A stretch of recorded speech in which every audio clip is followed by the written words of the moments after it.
فقہی اختلاف کیا چیز ہے؟ یہ شیعہ ہے، یہ سنی ہے، یہ دیوبندی و بریلوی ہے، اور یہ مقلد اور غیر مقلد ہے، یہ فقہی اختلاف۔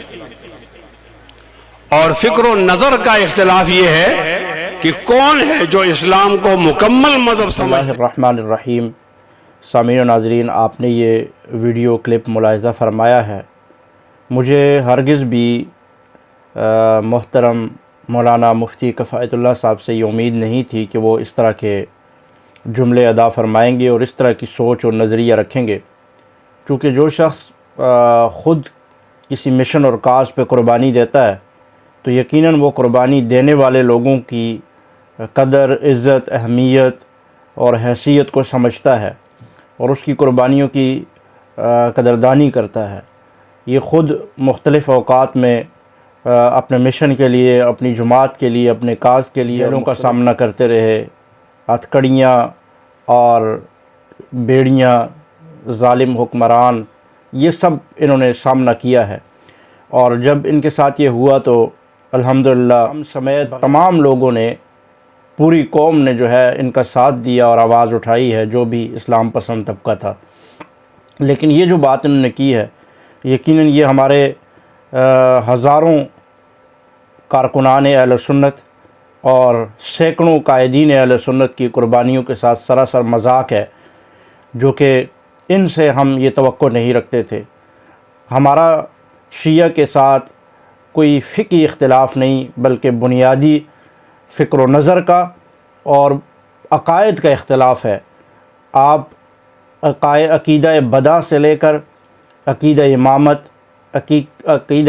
سے لے کر یوں ہی آگے بڑھتے چلے جائیں، پھر اعمال میں آ جائیں، کلمہ، نماز، روزہ، حج، زکوٰۃ، ان تمام معاملات میں قرآن و حدیث کی تعلیمات پہ آ جائیں۔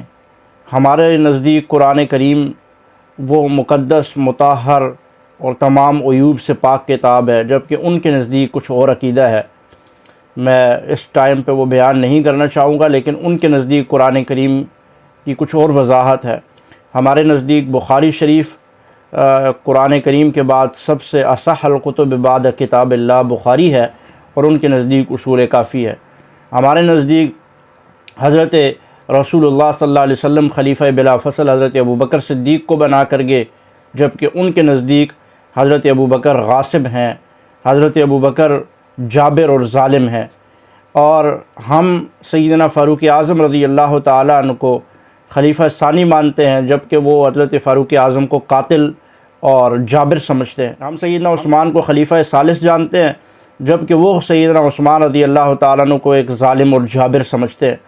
ہم سیدنا علی المرتضیٰ شرع خدا رضی اللہ تعالیٰ عنہ کو خلیفہ ثالث، داماد رسول سمجھتے ہیں، جبکہ وہ حضرت علی المرتضیٰ رضی اللہ تعالیٰ عنہ کو اللہ کے برابر سمجھتے ہیں، اور حضور علیہ الصلاۃ والسلام کے بعد تمام انبیاء سے بھی حضرت علی رضی اللہ تعالیٰ عنہ کو افضل سمجھتے ہیں۔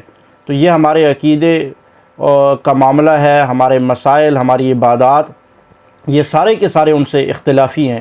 کوئی بھی فقہی مسئلہ نہیں ہے۔ فقہی مسئلہ افضل اور غیر افضل کا ہوتا ہے، جیسے آمین اونچی آواز میں کہنا افضل ہے یا آہستہ آواز میں کہنا افضل ہے، یہ تو ہوا فقہی مسئلہ۔ یدین کرنا ہے یا نہیں کرنا، یہ ہوا افضل اور غیر افضل کا معاملہ۔ جتنے بھی فقہی اختلاف ہیں فقہاء کرام کے ساتھ، وہ افضل اور غیر افضل کے ہیں، حرام حلال کے نہیں ہیں، جبکہ شیعہ کے ساتھ ہمارا معاملہ حرام و حلال کا ہے۔ متع ان کے نزدیک حلال ہے، ہمارے نزدیک، ہماری فقہ میں حرام ہے، ہماری شریعت اس کو حرام قرار دیتی ہے۔ اب بتائیے، اور اس طرح کی سینکڑوں چیزیں ہیں، میں وقت نہیں آپ کے سامنے رکھوں، بلکہ آپ خود اس کے بارے میں بہت اچھی طرح سے جانتے ہوں گے۔ اگر آپ نے شیعت کا ذرہ برابر بھی ابتدائی طور پر بنیادی مطالعہ بھی اگر آپ کیا ہے آپ نے، تو آپ ضرور جانتے ہوں گے کہ ان کے عقائد و نظریات اور ہمارے عقائد و نظریات میں زمین آسمان کا فرق ہے۔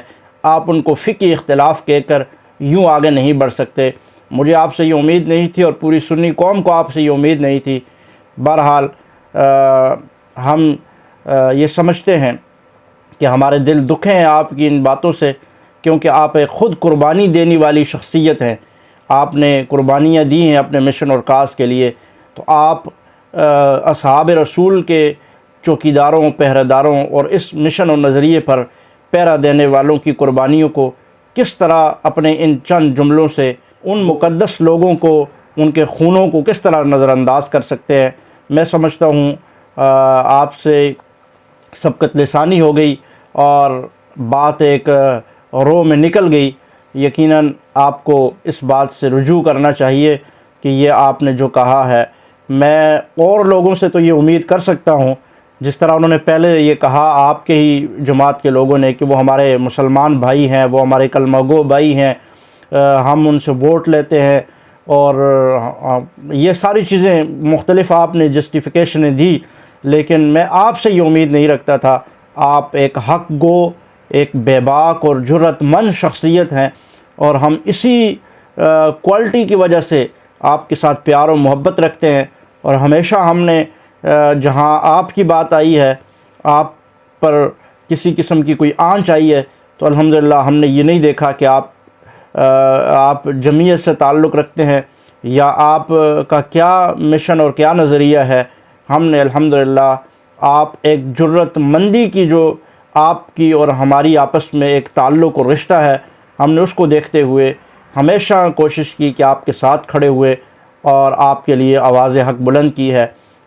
میں یقین رکھتا ہوں کہ انشاءاللہ مفتی صاحب تک جب یہ پیغام ہمارے اور دوستوں کے ذریعے یہ آواز آگے پہنچے گی تو یقیناً وہ اس بات سے اپنی جو حقیقی بات ہے اس پہ آئیں گے۔ اگر وہ میری بات کو نہ بھی مانے تو وہ مفتی محمود رحمۃ اللہ تعالی علیہ، جو ان چھوٹے موٹے سیاستدانوں کے بھی باپ سمجھے جاتے ہیں، ان کی بات پر اگر عمل کر لیا جائے، ان کے فتاویٰ کو دیکھ لیا جائے کہ وہ ایک جواب میں یہ کہتے ہیں کہ پاکستان کے سارے شیعہ یہ وہی شیعہ ہیں جو ضروریات دین کا انکار کرنے والے حضرت ابوبکر، حضرت عائشہ اور حضرت حفصہ اور خلفائے ثلاثہ ان پر تبرہ کرنے والے ہیں، اور ان کا تو اسلام سے کوئی تعلق نہیں ہے۔ تو آپ جن کا اسلام سے کوئی تعلق نہیں ہے، آپ کس طرح سے ان کو یہ کہہ سکتے ہیں کہ جناب ان سے تو ہمارا صرف فقہی اختلاف ہے؟ یقیناً آپ فقہی اختلاف میں اور بنیادی عقائد اور نظریات کے اختلاف میں ضرور بالضرور اس میں فرق کریں گے اور فرق سمجھتے ہیں، اور انشاءاللہ آپ اس کا اظہار بھی فرمائیں گے۔ ہمیں امید ہے اللہ تعالی ہمارا اور آپ کا حامی و ناصر ہو۔ ویڈیو کے نیچے سبسکرائب کے بٹن پہ کلک کریں، بیل کے آئیکن پہ کلک کیجئے تاکہ ہر نئی ویڈیو کی نوٹیفیکیشن آپ کو مل جائے۔